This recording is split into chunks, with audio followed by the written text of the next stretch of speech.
Hi, welcome back. In this episode, Alini and I headed to Moto in Fairfield, Townsville. Now, as we walked in, the atmosphere felt casual yet contemporary, creating a welcoming vibe.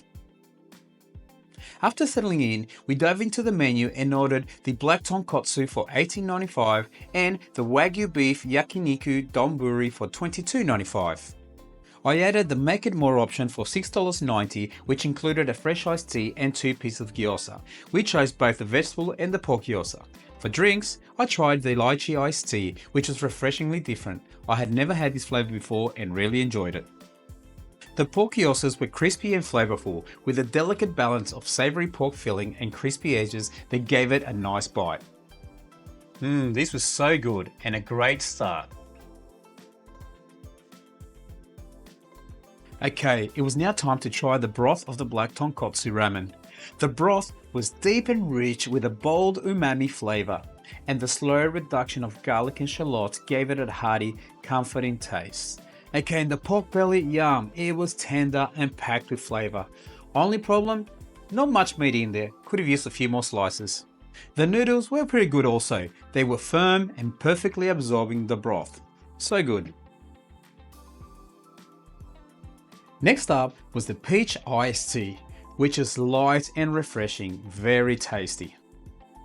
The vegetable gyoza had a light crispy exterior with a soft flavorful filling of finely chopped veggies. The mix of cabbage, carrots and herbs brought a nice freshness, and each bite had a subtle crunch from the perfectly pan-fried dough.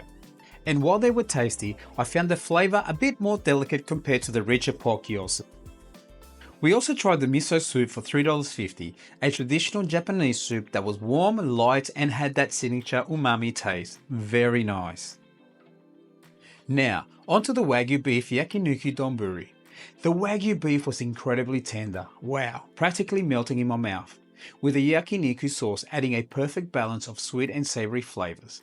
The glaze had a subtle smokiness which paired beautifully with the richness of the beef. The creamy onsen egg, once mixed in, added a luscious texture to the dish, coating the rice and beef in a silky smoothness. The crisp seaweed and fragrant shallots added layers of texture and a refreshing contrast to the richness of the beef. And we couldn't resist ordering the popcorn scallops and the crispy prawn katsu. The popcorn scallops, though small, each piece was packed with flavour. The scallops had a light crunchy coating that gave way to the tender juicy interior. The crispy prawn katsu came with traditional and spicy mayo. The prawns themselves were plump and juicy, encased in a golden crispy coating that had a satisfying crunch with every bite. The spice from the mayo enhanced the natural sweetness of the prawns, making each piece a delicious balance of textures and flavour.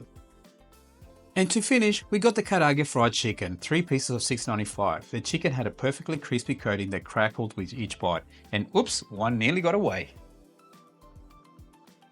And the seasoning was spot on, with a slight garlicky kick that made it irresistibly flavourful. I have to say this was a great way to finish off all the meals here, and to be honest, an overall solid Japanese food for a franchise. Thanks for watching, God bless, peace.